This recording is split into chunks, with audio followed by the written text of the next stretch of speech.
Hey everyone, it's Samantha here, and I just wanted to talk about the lawsuit that Cassie settled with Diddy. So everyone is saying that's the fastest they've seen a settlement of a lawsuit case, and I have to say I agree. I really did not expect Diddy to settle so quickly. He just seems to be such a cutthroat businessman that I thought he would actually fight it and take it to court and try to run down Cassie's attorneys because clearly Diddy has way more money than Cassie does. So the fact that he just turned it right around, like within 24 hours, not even 24 hours later, but like within 24 hours and settled out of court was very telling for, I think, everyone involved, everybody that was watching this go down. I heard some weird videos by some of the guys in the hip hop industry, Slim Thug. I think it was, I can't remember this other guy's names. There was like two other guys. I don't listen to rap like that, so I don't. And even back then, I was like never really listening to it. I was listening to like everything but that. But I just see a lot of misogyny. I see a lot of them supporting Diddy in all of his degeneracy. And I feel like it's because they are the same type of person. All we have to say is Cynthia G was right. She's always right. She was right about that. I mean, it's entire, at this point, this is black man culture. And everyone's buying into it. Even women who are pick-me's and mammies, such as Paula J. Parker. I have to say I was very disappointed in her because, of course, on top of her saying she had been SA'd at 3 years old and probably other times on top of that. And I feel personally in my heart that majority women have been SA'd before they even reach the age of 18. I was one of those women as a little girl. It happened to me several times in different situations, different capacities with different men. And this is what I just felt most disheartening was to see women speaking out against Cassie just because of how she looks. So this can go like so many different ways. So like if you say like, okay, people were comparing Cassie's situation to Keke Palmer and Megan Thee Stallion because these are like three of the most high profile cases recently that has happened against like basically against the hip hop industry. And we know the hip hop industry, if you don't know, now you know, it is just dripping in misogyny and chauvinism and idolatry of black male worship and black males in general. And it's like black males are just put on this pedestal where we see how derogatory and degrading the music is and the videos and just their behavior in general. Like if you watch like a reality show, like how they treat the women. But like everyone acts like they're so surprised when these lawsuits and court cases come out. It's like, come on. You know what I'm saying? Like, look what you rap about all day long. Like, if you try to rap about something positive, you're not going to be successful in the hip hop industry. You can look at D1, and there's another guy that is recently, I just saw is coming out. I mean, he probably was out before, but like I said, I don't really listen to mainstream like that or music or whatever. I have my artists I listened to since I was like a kid, and those are like the people I still listen to now. I mean, I may here and there may add in a song that's more current, but on a grand scale, no, I just won't do it. I've grown up. I remember when I was a teenager, I remember my sister and I first talking about how black music has just gone downhill, especially like hip hop / rap. I consider rap to be like more just straight lyrics, dropping bars. And then I even give it a different category of gangster rap. So gangster rap is very hardcore, violent, just very graphic in what it's talking about, like the life on the streets. And then you have a rap to me, which is just probably someone just rapping like a Megan Thee Stallion, Little Kim, just it could be a bit derogatory, but it's not so violent. And then you have hip hop, which to me would probably be like a Will Smith or, just anyone who's, even Diddy, I would say, would fall into hip hop to some degree. Like, just someone who's rapping. And Jay-Z did this too. Like, I think like his first album was more like street. And then I feel like all his other albums were more like hip-hop. But to me, hip-hop is a little bit more lighthearted. They're rapping about some of the same things like money and hoes or whatever. But it's not so like rough, and graphic. So those are three things. So I usually grew up listening to hip hop, like the least degrading, harsh version of rap music, I guess you could say. But my sister and I, even with that being said, like I really honestly, as a child, as a girl, a teenager, growing up in suburbia, I really wasn't listening to like alternative music, like No Doubt. And shoot, I can't remember the names off the top of my head, but there were so many different like non-black artists that I was listening to, and I actually related. I felt I liked that music more like what you would call pop. That was more of what I was listening to as a young girl, like a teenager or a tween. And then of course you listen to R&B, and like even back then R&B was cleaner and sweeter and nicer than what it is now. Now it is very just grotesque in what they talk about, what they want to do. There's no censorship. It's just nasty for the most part. So I mean, there's like good stuff coming out, but you have to really dig to find it. And I'm just one of those people that kind of always march to be my own drum. So I'll find good artists like Lizzo. I would just find them if they're like being like recommended to me based on something else I listen to. So with all that being said, I just feel like I never really related to rappers. I always saw them as being like derogatory. And my sister and I had that conversation like around 2000, how we noticed that that rap videos were just very gross. Like they were just starting to show too much skin of the women.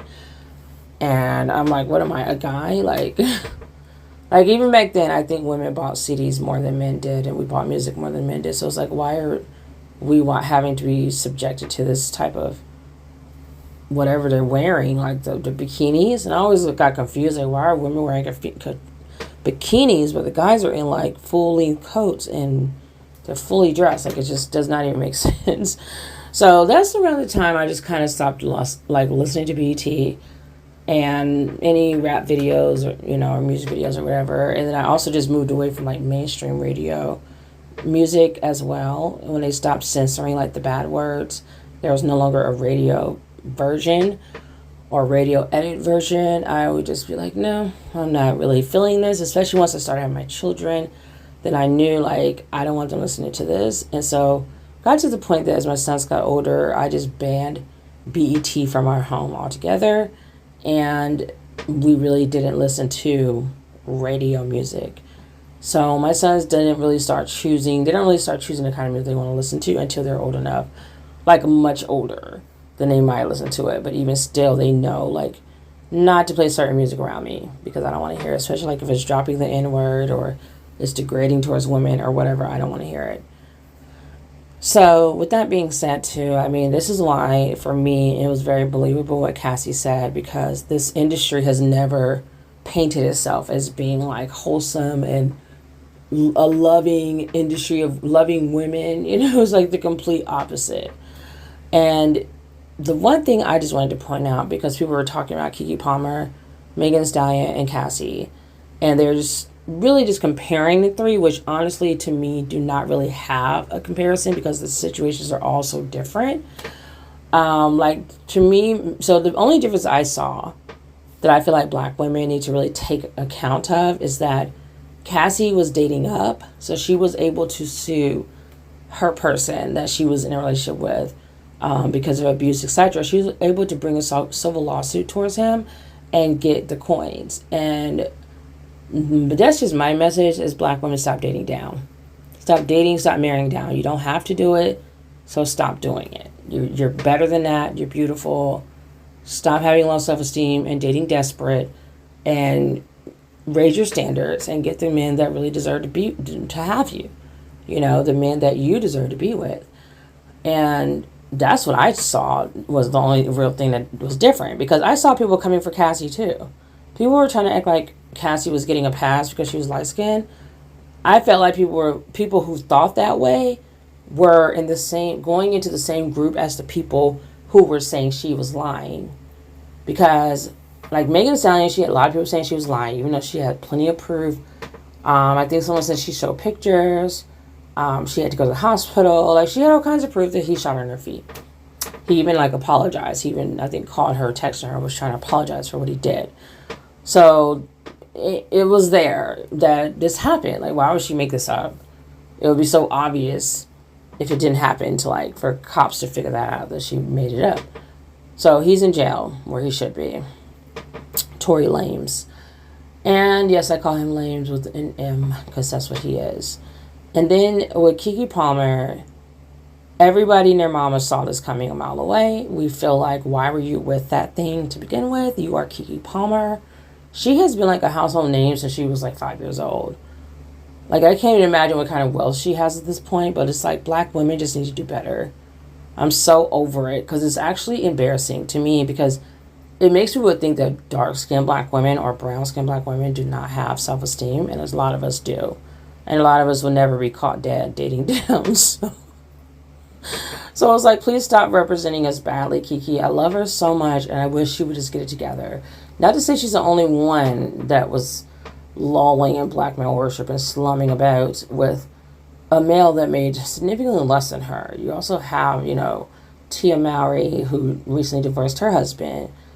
And she just seemed so happy since she did divorce him. But she was making a great amount of money more than him, too. So what's the point, ladies? Like, you know, guys are going to give you a headache because that's just what they're good at. At least have some money for me to deal with this headache. Like, there's just no excuse why you're making more than your partner. It doesn't even make any sense. It doesn't make any sense. Like, why? Why are we doing this? Because then when he's annoying or he does something totally just messed up or some DV or something, which, look at the rates, is pretty high. So for people to go into it and just think this is not going to be me, then I'm not saying it's going to happen to every group, but just like with divorce that has extremely high rates as well in America, like, this is something you should consider could possibly happen. So know your worth and get with men who make more than you. If they make the same amount as you, that's starting somewhere. But of course, we'd rather them be making more than you. So I see that was the only difference I saw. Because I supported all three ladies. I believe all three ladies. I'm a brown-skinned to / I guess dark-skinned woman, whatever. I don't know, depending on who's asking. That's what my skin complexion is. I really don't care.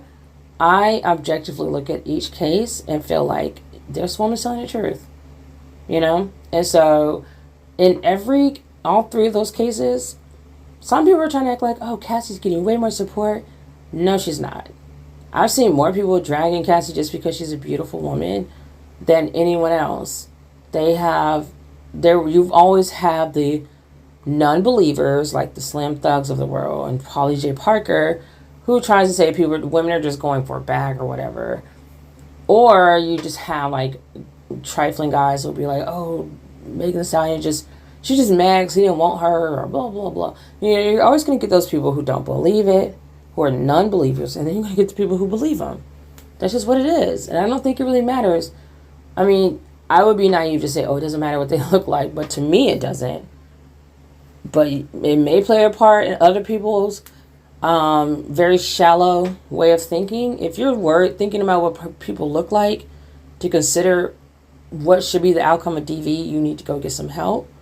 I mean, follow the evidence. Be like a detective, or like an investigator, and follow the evidence. Let the evidence speak for itself.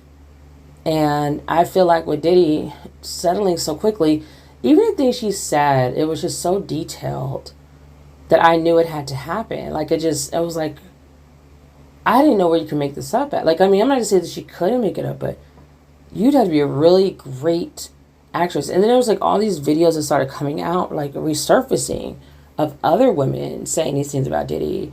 Then you have the Bill Cosby that just went down for this. You have R. Kelly that just went down. You have the whole Me Too movement. So I'm really shocked that anybody would still be sitting here like, oh, she's lying, when you really don't know. I'd rather give the victim the benefit of the doubt and find out she's lying than to not believe her. And then she might harm herself worse because she wasn't believed. She was put on the stand like she was the abuser. So no, I don't think as a DV victor and survivor, I will believe the victim first, almost always. And now it'll be on the burden of the abuser or the potential abuser to prove me wrong. Point blank, period. It's just like if a child comes to you, like, you weren't there. You can't say how people perceive things and how they're feeling. So you are best to tread softly and just go with the facts and the evidence and do your due diligence to figure out if this person's telling the truth or not. Because those cases are difficult, because usually when those things happen, nobody else is around. But the way things that Cassie was saying, I mean, when you look back in the pictures, after her lawsuit, when I look back in the pictures, I could almost see when the light was going out of her eyes. You could see the body language. Like, I don't really follow celebrities for this reason, because they're just regular people like the rest of us. But when I was putting together my other video about this topic, it was like, wow, like, she looked like an abuse victim. She looked like she was being abused. I think I only saw one picture where she was, like, actually smiling. And I don't even know if that smile reached her eyes. All the other ones, she's just standing there like a shell of herself. Because there was pictures that you saw, I want to see on Cynthia G's video that she saw, where she just looked like she was so much more alive. Even that picture probably wasn't the best smile in the world, but I just never saw her, like, truly happy, like, with Diddy. And then when you look at the two of them, they never made sense to me. I'm like, you're almost 40, and she's, like, barely out of her parents' house. I mean, she's 19. Seriously? This does not give creepy vibes. And then the fact that Diddy is her boss. Come on. We know for a fact, I'm sorry, it's like he has to be controlling her. He has to be controlling her. Look at these people right now trying to make everybody come back into the office, how they're trying to control their employees. You don't think that Diddy was controlling her? You're right. And we can all go with allegedly, but whatever. I mean, I feel like they settle. You basically say you did it. I'm sorry. But yeah, it's just like when you put these things into play, like even with like Keke Palmer and Darius Jackson, everyone knew that he was probably abusive. He embarrassed her in front of the whole world about something she wore. And even though he was having no problem showing her body off on IG or whatever, but like once another man threatens, making him feel more insecure about his nothing behavior that he is, like he's a joke, then it's like, oh, now suddenly I'm a traditional man who didn't marry her before marriage, though. So whatever, and it's like that's something else I noticed that abusers run back to is the Bible. Never step a foot in church. Never seen him say a one prayer, but time you want to get women roped back in, you try to throw the Bible at us. You follow the Bible. How about that? How about you follow the Bible first? Before you're telling me what to do, you follow it. And they just pick and choose a la carte what they want to, follow in the Bible, what they want to blurt out to you, which scriptures they think will apply to whatever situation is going to support their agenda. And then Megan Thee Stallion, of course, she got justice too, as you saw. But I'm tired of seeing women dating badly. Like, Megan Thee Stallion and Keke Palmer are incredible forces to deal with. They're just amazing. And I'm like, what are you dating right now? You cannot pay me. I'm sorry. Like, these women need to get like Eve and get themselves a wealthy non-black guy and keep it moving. It's that simple. Eve looks happy. And I'm not saying like, oh, I know about her relationship, da-da-da. But she's been married to that man for a very long time. They just had their first child together. She's a stepmom to his kids.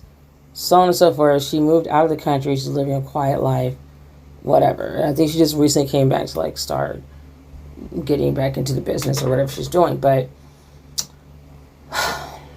I always see women like a Megan Thee Stallion or Keke Palmer, who's just really wealthy and classy, beautiful women. I always see them like with a white banker, like some kind of financier, like some man who has like a lot of wealth. Not these Pookie and Ray Rays and educated lames that they're running around with. So that's my take on the Cassie situation. I had to say that piece because I was just watching everything play out, and I was watching some of these people on YouTube